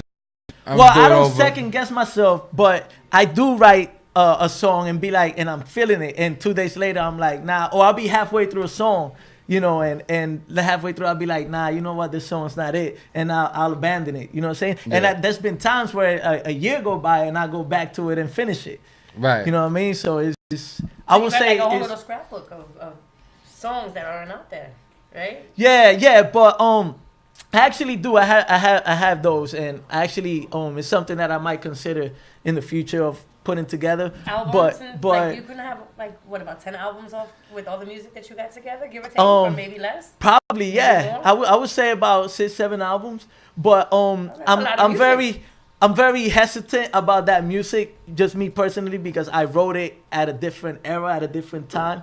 So it's like now at this era, at this time, I have a different mentality from back then. So it's like I need to, the music I put out, like I write it for where I'm at right now. But sometimes it's always good to have that memoir about where you used to be at. Yeah. You know what I'm saying? And then if you were to do the song and produce it and get it out there, and people can know this is where I was at one point. Yeah. You know what I'm saying? But this is where I'm at now. And I have some songs that I believe, you know what I'm saying, that I produced myself in there. You know what I'm saying? Like I produced it myself on just a synthesizer that we had access to, you know what I'm saying, in the music room, and wrote the lyrics, wrote the songs out, you know what I'm saying? But I just feel it's not the time for that music, because that music means a lot to me. The music that I wrote in there, you know what I'm saying? I think it was more emotional, you know what I'm saying? Yeah. So I think it's definitely gonna come out, but I just think it's not the time yet. Okay. So now for that extra little tidbit that you gonna give them, do you need to forward some extra music for us? Actually, we could do you want to do a cappella? No, I have a remix to a fabulous song, the Slim Thick song. So if we could pull that beat up, we could just do it from there. What was the name of it? The beat. Yeah. The You think you can find that? Yeah. Okay. So that's what's up. So now, space, so you could, can we go into break for a few minutes? All right, we're gonna go to break for a few minutes so that way y'all can get prepared or whatever. By the time we come back, then you're gonna go into them 2 songs. But you see, I got y'all an extra song. You only came to perform once. Yeah, just man. one song. But you see what I'm saying? We tend to do that because we like to surprise the artist. Because what it does is it shows the viewers that the skill is real. Yes. Right? Because you actually came prepared to do one song, but at the last minute we just hit you with this. Yeah. So you can hit them with another one. So that way they can say, okay, well, yeah, they had one that was prepared, but then now at the last minute he still stepped up and he showed up and said, yo, listen, I'm gonna hit you with something else that you wasn't even prepared to do. You feel me? So that's what actually shows them that there's a skill there. It's not well, I sat down, I wrote this out, I practiced it in front of the mirror. You know what I'm saying? We never have a scripted script here. Obviously. I did practice it in front of the mirror though. That was just an example. But I mean, honestly, you want to see how you're gonna look, right? No, so what you do, you're gonna practice it. But the point is that extra tidbit, you didn't even know you was gonna do it. Know what I'm saying? And then you still gonna have the gunner to your left. You know what I'm saying? To the right. Well, to the right now, but still there. Know what I'm saying? And of course you got your DJ on the side. Yeah, and know what I mean? If this interview was in Spanish, like he's the crazy one. He would be like, oh, he would have been tearing it up. He really entertained right now. Okay. Okay. So we're gonna go to break, Oren. All right. After the break, do not tune out. They're gonna hit you with a live.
Matrix Radio with DWI live from. We on air. We live. So Cripple3030, Backtalk, Cripple3030. We back with Jay Lavoe. They're about to hit you with the performance. And CrimeWave Music, they're about to hit you. You got the security hit on the right of you. You got the hit on the right of you. All right, so hit it up. Let's get it. Yeah, hold up. So hit it up. Hit it up. All right, man, let's get it. This joint's called City Love, man. It's a remix of a fabulous joint I like, so we had to definitely remix it. Shout outs to New York City. ¿Sabes cómo va a lucir en esta?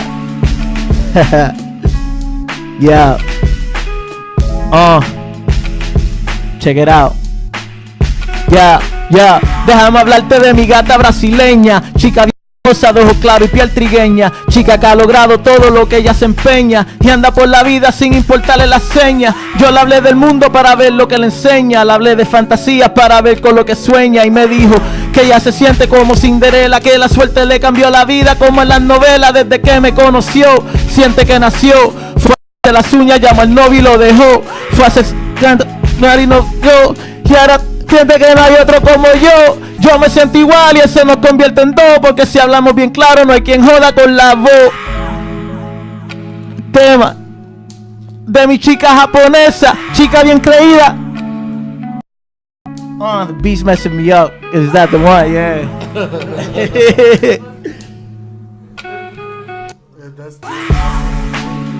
Yeah, it's off. Yeah. All right, but y'all. That beat, but y'all seen the skill is there. He took a beat that he wasn't even gonna rap on, right? And he actually performed on it, so y'all can see that. I knew something was off when you first started. Yeah, right. What is that? It was a little off. Yeah. But hit him up with the original song that you was gonna perform. That's what we're gonna do now. And the version of City Love is everywhere, man. It's on YouTube, it's on SoundCloud. You can check it out. Jay Lavoe, City Love, man. Actually, that's the song that has more listeners to it. Actually, yeah. Okay. Yeah. All right.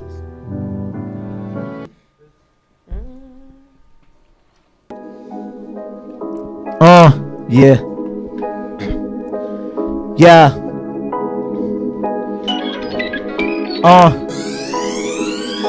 Nosotros salimos de abajo, de donde no se sale. Pregunta por nosotros, socio, el que sabe, sabe. Antes no teníamos nada, ahora tenemos la clave. Y si hoy nos ves en alta porque andamos en la nave. Ya que despegamos, preguntan quién somos, pues estamos sonando como el año nuevo. Y ahora estoy matando, y ahora estoy subiendo, y ustedes bajando como tron sin freno. Tengo flow caliente que los escupe y quema. Ustedes no lo tienen, es su problema. Ya saben cada vez que introduzco crema, lo que hago con la boca, introduzco crema. No hay más duro en la casa en esta cuestión. Hacer brevemente una introducción, por si acaso no sabes de mi escuadrón, o bien por supuesto la producción. Tengo a Jairo que mezclan los platos, que dice que sal y que mate con flow. Y yo como cosas literales y siendo criminales venimos a robarnos el show. Ey, me dice que pare el abuso, que lo hace muy duro cuando tú le metes. Pero yo le digo que lo que él no entiende es que no hay vuelta atrás cuando te fue el garete. Y así lo hice, no hay quien me pise. Pedirle al mundo que era ser sujete, pues nos vamos de 0 a 1000 y venimos a matar y a partir en el 17. Y voy a mí. Yo voy a mí, yo voy a mí, y ahora yo voy a mí. Yo voy a mí, yo voy a mí, y ahora yo voy a mí. Yo voy a mí, yo voy a mí, y ahora yo voy a mí. Yo me inspiré en el 93, cuando vi la Jordan el 23. Le dije a mi hermano, ahora es que y en la misma tienda me las enganché.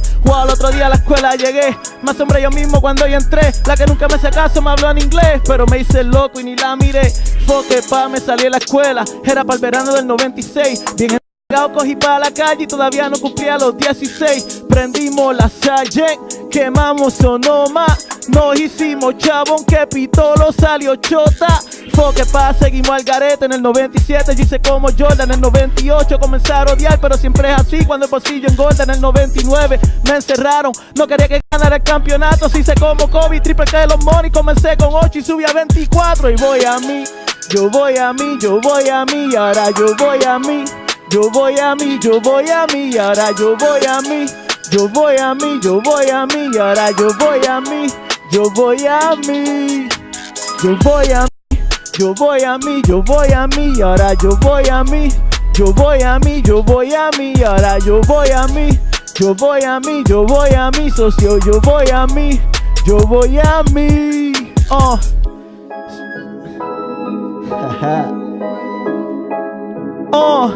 Jay Lavoe. You already know, man. Got my man A, DJ Heido. You know what I'm saying? Shout outs to Cripple3030. Shout outs to his wife, you know what I'm saying? Everybody here at DSN. You know what I'm saying? The Matrix Studio, DWI, man. Everybody out here making it happen, man. Good looking out, man. Thanks for the opportunity. Thanks for all. Saying shout out to everybody that's out there supporting us. Shout out to all my people that's locked up, man. Keep holding your head up, man. My cousin Giovanni, you already know, bro. You hit me up anytime we here, bro. Let's get it.